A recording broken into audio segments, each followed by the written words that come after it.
What's hard is that sometimes when you're developing a new behavior, you get worse before you get better, and because it's knocking you out of your comfort zone. Somebody once said, the best leaders are the best learners, and I think that is absolutely true. Right? For example, the smartest engineer or the best accountant, and you raise them up to lead the group, that doesn't mean they're going to be good at it. Very oftentimes what we're doing at work, good or bad, is also what we're doing at home that is, appreciated or not appreciated. In fact, people oftentimes realize, I hear from both my spouse and at work that I don't listen well. I'm like, right. People ask me routinely, who's supposed to change? And my answer to this, Margaret, is there is no growth in comfort and no comfort in growth. Yet the big leaps are how careers are made and how businesses excel. So how do you master not knowing at all or feeling like an imposter? How do you have the conversations that lead to trust and, of course, excellence? How do you take charge of the things that you can control? How do you thrive outside your comfort zone? That's what this podcast is about.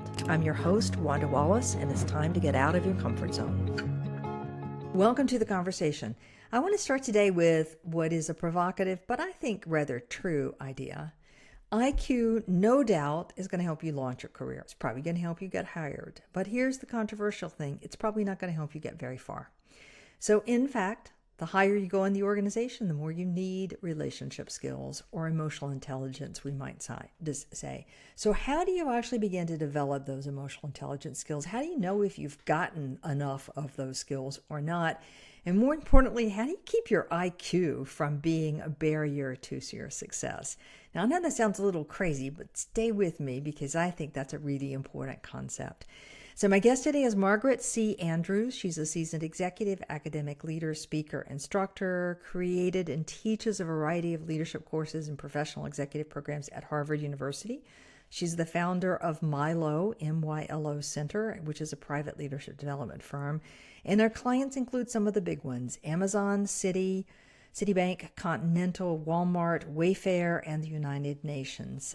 The book, our most recent book we're talking about, is Managing Yourself to Lead Others. So Margaret, welcome to the conversation. Thank you very much. It's great to be here. It's a pleasure talking with you.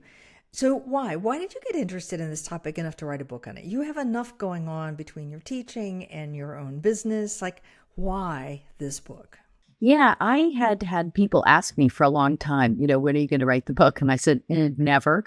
I had no interest in it. So it started off as a class, a 15-week class with papers and lots of reading and those kinds of things. And then it became a 2-day executive program, and that has been very successful. I created a speech on it. And so each one kind of gets out to a broader audience, and it seemed like the next one was to do a book. So so now it came out, but it was definitely a longer process, as you probably know, than you think it's going to be. And I think it's one of those things, just like most entrepreneurial things, is that if you had known how difficult and how long it would take, you might not have started. So sometimes ignorance is a good thing.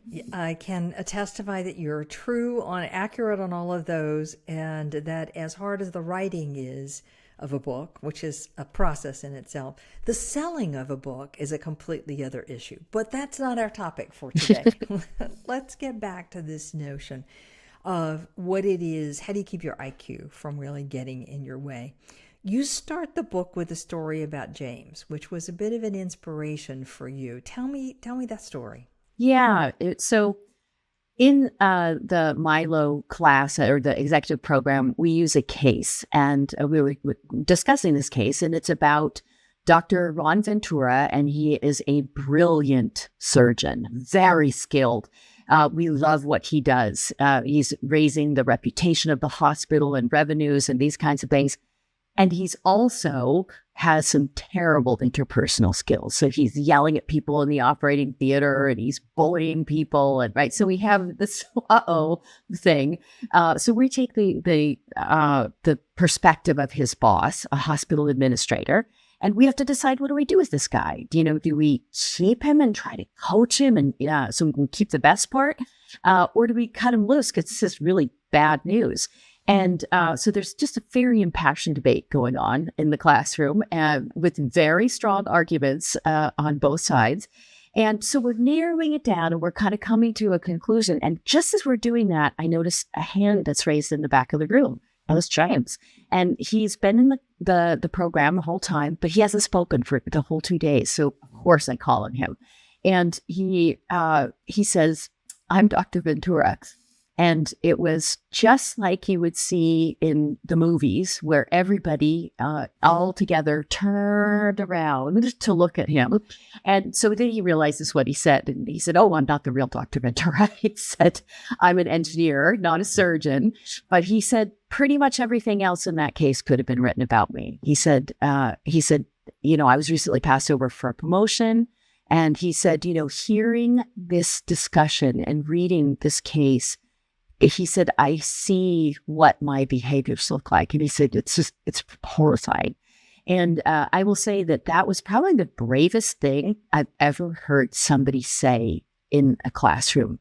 And I will also say what was a super surprise until I thought about it was that he was the most popular person to talk to at the break. Everybody wanted to talk to him that's when it hit me that there's a lot more Ron Venturas out there.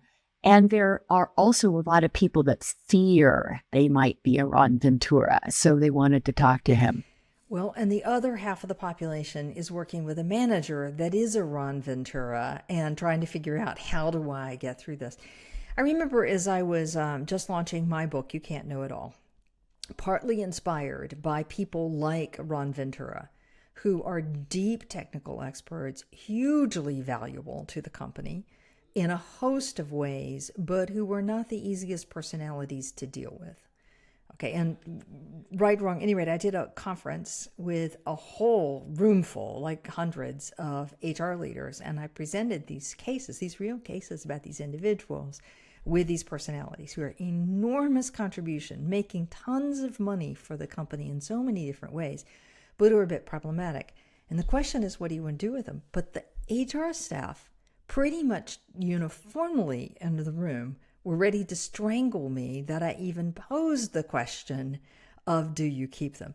Now, if I talk to the CEOs in the world, they will say, oh, no, I need those people. So it's this interesting balance we have between people whose personality is not the most interpersonally savvy, but who make a contribution, and then what do we do with them? When do we stop promoting them? When do we sanction them? When do we let them go? How do we nurture them? How do we grow them? I mean, exactly the same story as you're talking about. Yeah, it's a difficult one. And that is why when we discuss that case, there is so much debate and very strongly held opinions on both sides of that argument. So it's always a case that gets a lot of attention. I get. So where did James end up? He says, I recognize myself in this case, and everybody wants to talk to him at break. Did you follow him? Do you know what happened afterwards? I did. Yes. What happened? Yeah. So when I was writing the book, I reached out to him and I said, hey, that really left an impression on me. Well, actually what happened in between was he came back about 6 months later to take another program with me. And when he walked in, he goes, do you remember me? And I said, oh, yes, I will never forget you. Right. And so then I called or reached out to him and I interviewed him for the book. And I said, I'd really like to tell that story. And he said, yeah, okay, that's fine. And so we changed his name. But he did get that promotion I think it was the following year. And then within 4 years, he had 2 more promotions. So he really took this to heart and he really did the work. It was a huge wake up call for him. I think just the fact that he didn't get that promotion and then when he came and heard that discussion, it was a real wake up for him. Yeah, I think the discussion, hearing people debate about it, is probably more eye-opening than anything else that you could have done for him, any 360, because we can discount 360 or a whole bunch of other things that are going with it. All right, so it puzzles me. I see hundreds of these characters in any given year, every year, pretty much consistently rather, who think that their IQ skills are what make them deserve that next promotion. So I want your view. Why is it that the interpersonal skills are so essential? Yeah. So, but you're absolutely right. We hear, maybe it's not said this way, but this is what's meant is, well, I'm the smartest person in the room, so I should get this promotion. But as we know, and maybe some of us have worked with these people, that you take, for example, the smartest engineer or the best engineer or the best accountant, and you raise them up to lead the group. That doesn't mean they're going to be good at it. And so I run this exercise in the programs that I do about, I ask people, I said, think about the best boss. Get one person in mind. And if you're listening to this, I encourage you to do this. Get one person in mind and then start a list of all the reasons why this person was your best boss. The big reasons, the small reasons, the ones you think only you cared about, whatever it is, right? But there's loads of reasons. And you have to break down those, those ones that say, oh, this person was a great leader. And I say, oh, what does that mean, right? It has to be more specific. So anyway, and there's many. I run this exercise for, well over a decade, and with thousands of people across the globe. And so what I found is that before I get there, let me just say that it can be all kinds of different things. That it can be that they were the smartest person you've ever worked with, or it could be that they were the best engineer or the best accountant, or, something like that. But it can also be other things like, they gave you the benefit of the doubt, or they, challenged you appropriately, or whatever. So if you're doing your list, keep going, go for, as many as you can get. And then maybe you pause it here, then go to the top three. So you circle or star or highlight whatever it is, the top three, the real reasons that made the difference, why this person made the list and not somebody else. And then, I tell people there are these three buckets that they usually fall into. And the first one is around intelligence. And, and I ask people, how many of your top three were in there? And most people, it's 0 or 1, with more zeros than ones. And the second area is technical and functional skills. And those are, they were the best at search engine optimization or surgery or whatever it is, kind of those hard skills. And, how many there? Zeros and ones, generally with more zeros than ones. And then the last bucket is interpersonal skills, also called relationship skills, soft skills, emotional intelligence, superpowers, whatever you want to call it. And that is the one that has the majority of reasons. And so this was happening all again and again and again. So I just thought, this always happens, but I should take note. I should figure out, well, how many of them are there? So I started keeping track of it, and it turns out that 85% of the reasons that people give for their best boss are in that third bucket, in that interpersonal skills, relationship skills. And the remaining 15% is pretty evenly split between IQ and those technical and functional skills. And so but I do want to say, it doesn't mean that IQ and technical and functional skills are not important, because that's what got you oftentimes to where you are. But so there are more threshold skills. You have to have a certain level of those to be in that position. But from then on, it's the interpersonal skills that really make the difference. I like to tell a story on this one. So I'm stealing your thunder for a moment, but I think it will reinforce what you're saying. 2 people up for a promotion. The boss is not going to make co-heads. So one of them's going to get it, one of them's not going to get it. One person, we'll say person A, is technically the strongest without a doubt. Internally, everybody would agree, and including the other candidate will agree, this person is technically more competent than I am. In fact, person B will often go to person A and say, I don't know how to do this. Can you show me how to do this? There's no question. Okay? Person B, not technically as competent. All right? We end up giving the job to person B. Person A, furious, as you can well imagine. What on earth? How is this going? Et cetera, et cetera. And the deciding boss, in this case, explained it in the following way. Is that person A will fret and fret and fret and fret, and kind of it doesn't move forward, sort of driving for perfection or whatever else is driving that. Person B will get everybody mobilized, get people organized, get people doing things, doesn't have to have the answer themselves, but can move it through an organization because they are pretty good at just getting people on board and moving forward. And the latter are the skills innate. Yes, absolutely. Skills. And yeah, that's what I see day in and day out. Yes. And I think that a lot of times, particularly in STEM types of jobs, that there is a sense that I'm the smartest person in the room and have been my whole career kind of thing. And that will carry me through. But then, to your point, person A didn't get the job. And that is a moment where they can say, hey, that's not fair. Or they can say, let me pick this apart and see why it happened. Yeah. Well, we won't do the conclusion on that story because it did not go very well in that case. I see it doesn't. Also people who are indeed the smartest person in the room, let's say on strategy. They can see ahead of the curve faster than anybody else, get there quicker, and I will give them 99% of the time they're right. But if you leave people feeling that they're not smart enough, they're not following you very far. Agreed. Absolutely. I remember somebody once said to me, they said, would you rather be right or would you rather be effective? And it means that you don't have to have all the right answers. You have to be effective. You have to be able to marshal other people to get to the right answer, which oftentimes is not your answer. And that takes a lot of humility. Well, it may be, but you also may have to compromise a little bit in order to get everybody else with you and moving forward in some interesting ways. All right, so the best boss exercise. So you think this is actually a really good exercise for people to do. You want to just write down, give us the description, how to go about doing this exercise real quickly? Yeah.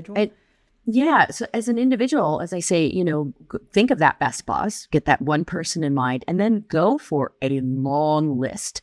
Right? At least 8 or 9 reasons and, break them down. If you say they're a good communicator, well, what does that mean? Was it writing or speaking?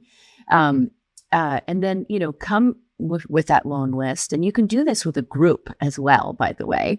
And then if you are doing it with a group, you give everybody 3 Post-it notes and they write one of their top 3 reasons on each of those. And then you can put up a couple boards around the room and they put the Post-it note where it goes. And it's very clear what that third board around interpersonal skills is the one that is being weighed down. Yeah. Okay, so let's focus on this. So this is all about getting people believing that the interpersonal skills is really the break point for their career, not just their IQ. Okay, let's say you have somebody convinced. Now what does the journey look like for developing those interpersonal skills? And you start with 6 questions. So tell me about those 6 questions.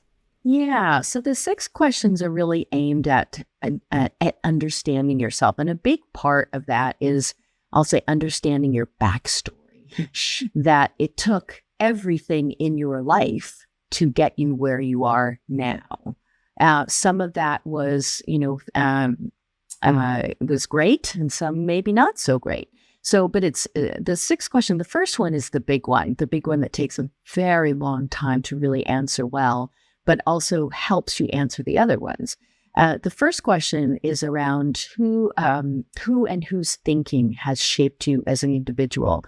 So this is, of course, parents and early caregivers, your family, your extended family, your friends when you were younger, your college roommates, boyfriends, girlfriends, these kinds of things. And I say to people, it's people that helped you, and it's also people that hurt you. Because we are influenced by all of them. Our good bosses, our bad bosses, those kinds of things. So the people, but also the ideas. And this can come from, your religious community, the books you read, the movies you saw, the discussions that you've had, right? We all can remember times in our life where you walk in a room and when you walk out, you think completely differently. And those are things that impact you. The other is that, some people, a decent number of people have things in their past that are very uncomfortable for them. And I like to remember what C.S. Lewis, the British author, said. is that you can't go back and change the beginning, but you can start where you are and change the ending. And I think that, that's such a powerful statement. So if you have things in your past that are uncomfortable and still make you mad, just remember you get the final say, right? So that's question one, the people and ideas. Second one is around situations and events that have shaped you, right? And I always say these are lucky and unlucky accidents. An unlucky accident is that car accident, or you forgot to foot balance sheet that didn't foot or something like that. But the lucky accidents are also true. They're the time that you went by and said hello to somebody and it turned into something, a very different discussion. Or my favorite one, and I hear it a lot, is that somebody will say, I didn't want to go to that party, but my friend made me go. And that's where I met my spouse. So, super lucky accident. So that's question two. The third question is around success. And that is, how do you define success in your personal life and your professional life? And this is not your parents' definition or, your spouse's definition or society's. It's yours. What does constitute success for you? And if it's a big thing, like I want to start a company or I want to, retire with this amount of money in the bank, the next question is, well, why? Why that number? Or why, right? What's underneath that? What do you mean by that? And some of that sort of points to the fourth question, which is around values. And that is, what are your core values? I think this question would be very hard for a lot of people to answer as well, because we don't think about it very often. And, society and influencers and advertisers are constantly telling us what we should value. And so I have two ways that I tell people that are helpful to get underneath this question. And one is to, if we were to look at your calendar, what would we infer about your values, right? Because we oftentimes spend time in places that we value, whether it's with people or doing activities, right? So the calendar. The second one is to think about what makes you mad when you see it or hear it, read about it, whatever it is, and your blood is boiling. What are you reading or witnessing? Because why you're getting angry is oftentimes because somebody or something just stepped on a value, and that's why you're mad. So think about those things. So that's the fourth question. The fifth one is around, how well do you understand your own emotions and how you present when you're feeling those emotions? And, a quick test of that is, I'll ask people, who knows that you're angry first? You or the person you're with? And I said, if it's the person you're with, that's probably not good. So, how well do you do that? And the answer for most people is, probably not so well. And then the sixth question is around, what feedback have you received in your life, personally and professionally? And because very oftentimes what we're doing at work that is good or bad is also what we're doing at home that is, appreciated or not appreciated. In fact, people oftentimes realize, I hear from both my spouse and at work that I don't listen well. I'm like, right. I know we bring that behavior with us. Yeah. But the other thing is the feedback question goes oftentimes back to the question around emotions, because if we hear people say that, gee, you're a hothead, or I can't read what you're thinking, or all of these things, very oftentimes it's because we're not fully aware of our own emotions. So all of those are kind of, I want to say, like a big messy Venn diagram of who we are. So there are a lovely set of questions. So just to repeat, the who has shaped you and your thinking. So who have been the influencers in my life, and in what ways have those shaped me? And I'm supposing in that one, am I happy and not so happy about some of those influences? Right. You can drop them. Yes. The situations and events that have shaped you, either that have been lucky accidents or unlucky events. How you define success personally and professionally. Your values, and I love your question about what really makes you mad as an indication of your value. I think there are many ways to angle in that one. I really like that one. How well do you understand your emotions and what other people see in your emotional reactions? And then what feedback have you received personally, professionally? 6, great personal reflection questions. Now, why? Why that deep dive on on me in order to develop my interpersonal skills? Why is this the starting point? Yeah. So it all kind of comes together as we understand ourselves, because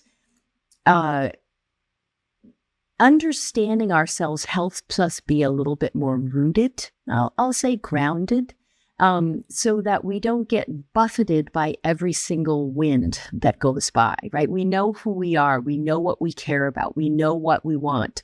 And that doesn't mean you don't compromise or something like that, but you know when you're going down a road that's not right for you. And so understanding that, first of all, that's around self-understanding. And then the second one is around self-management, right? Which is, if you think self-understanding is hard, let me tell you, self-management is harder. And this is, I oftentimes will use 3 questions on this one. The first one being, what type of leader are you now? How would you describe yourself as a leader? Or what words and phrases that you use or that other people use about you? Second question is, what type of leader would you like to become? Same idea, what words and phrases. And then the third question is around, so what's the delta? What's the difference between this leader and that leader? And so therefore, what do you need to do? And so those usually point to behaviors. I should really learn to delegate more. I should listen more intently, or what we hear a lot of these very commonly. But then you have to do it, right? You have to work on doing those. And it is very difficult to develop a new behavior. And so I talk about how we oftentimes think that when we are developing a new skill or behavior that we get better as we practice it. That's true, but it's not linear in any way. It's more like an S-curve, right? So at the very beginning, you're not good at all. You don't know what you're doing. So you might read a book about it. You look around and see who's good at it. You might ask them for some coaching or tips or something. And then you put it into practice and you're making mistakes left, right, and center. But slowly it starts to come together and you get better slowly and then quickly, and then you let it off, right? Because you've mastered this behavior and now it's time to try another one. But what's hard is that sometimes when you're developing a new behavior, you get worse before you get better. And because it's knocking you out of your comfort zone. But that's part of getting better. And I think one of the hard parts is that people that are very high up in leadership have a harder time with those S-curves because in the beginning, they're not very good. And guess what? More people see you fail. And that's embarrassing. So they think, oh, this is what got me here. And yes, Marshall Goldsmith always says, yes, but what got you here won't get you there. Right. I think you're right that it is hard to do something that feels unnatural, that is out of your comfort zone. I think it's also hard to keep in mind why it's important to do something that is out of your comfort zone. So I think if you come back then to your initial best boss reminder, why am I doing this? What's the prize here? Because it often feels like the way I think and the way I act is the, quote, right way, because it's so natural to me. And I find breaking that sense of right or wrong is just essential in getting growth to happen. Yes, absolutely. And the other thing is that, we may have a certain style, right, which comes from all the things that have shaped us as we've grown up.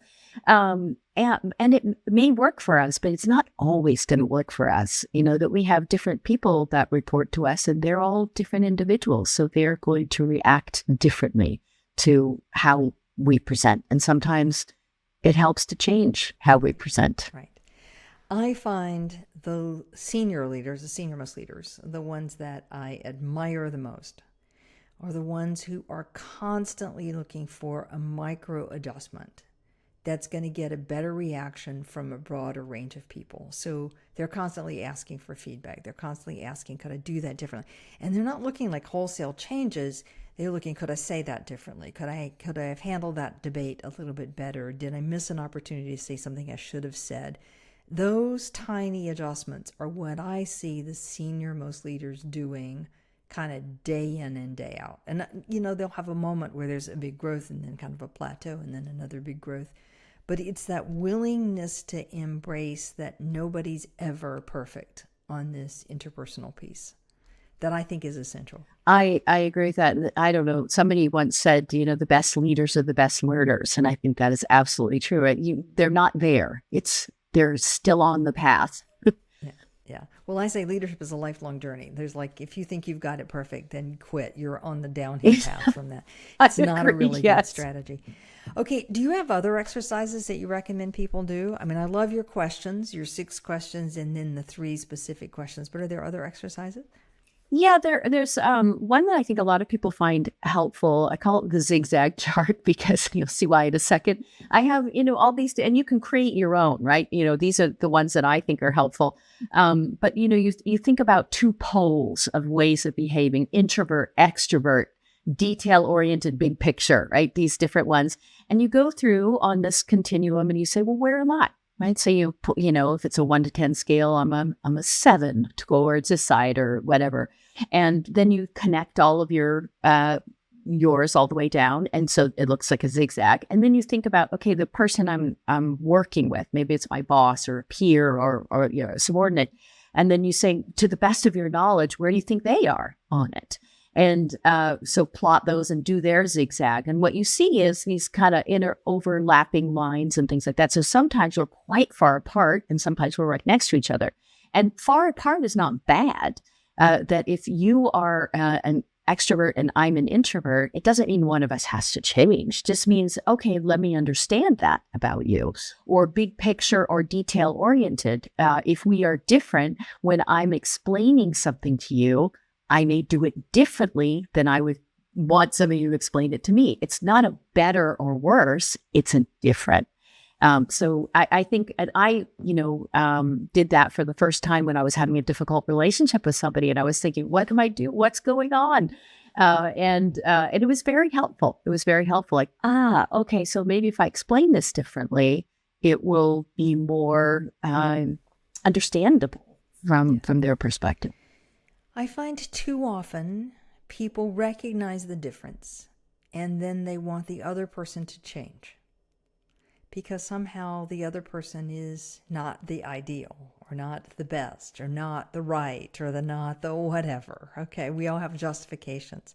So what's your advice in that scenario? Yeah, so I will tell you another story from the classroom that just answers this more beautifully than I ever could. We were having a discussion. I don't even remember what the discussion was about in the class, but there was a woman. She was sitting right in the front row, and she was explaining. She said, I am an extrovert, and my right-hand person is an introvert. And she said, we are in one of those open offices with long tables. And she said, so she literally sits back to back to me, right? She's right behind me. And she said, I'm an extrovert. So every time I have an idea, I turn around and I tap her on the shoulder and I say, hey, I was thinking about this. And she'll give me, she'll say, oh yeah, okay. She'll give me her thoughts. And then, anywhere from 20 minutes to 2 hours later, she'll say, hey, I thought about this a little bit more. And here's what I think. And she said, that's when it dawned on me that, she's an introvert. So she processes differently. And she said, so I changed what I did. She said, I send her a text and say, hey, so-and-so, thinking about this. Can we talk later today? And she said, it's awesome because she shows up, she's thought it through, etc.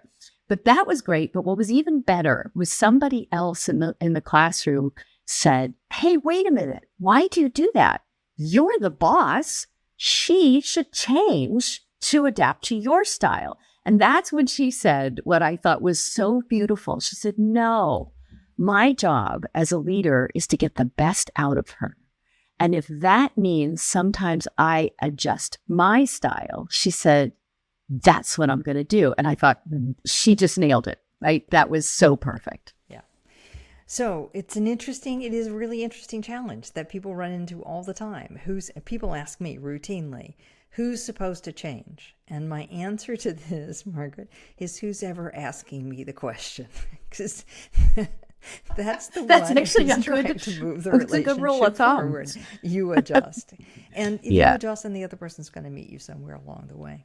Okay. And they'll appreciate it. Actually, they'll know what you're doing. Well, and if you get more out of them, they're going to come a little bit more your way. If they feel a little more comfortable, they're going to be more willing to move a step in your direction. So I think if you don't put people in their comfort zone, you don't get the best out of them. And that is ultimately what a manager or leader is about, isn't it? Getting the best out of a broad range of people. Absolutely. I agree. All right.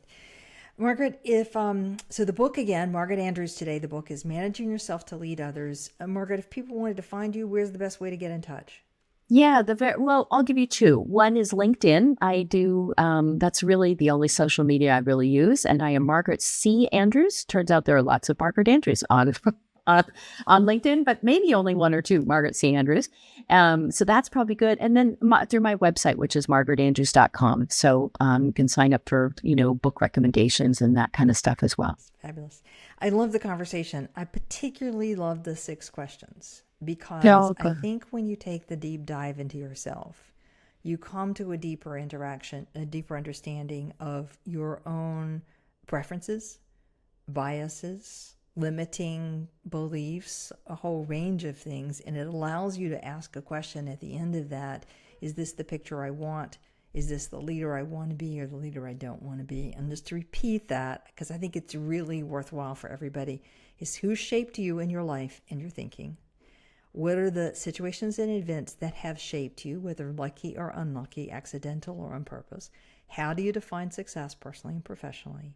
What are really your values? Translate what gets you really mad when it happens. It's a great one.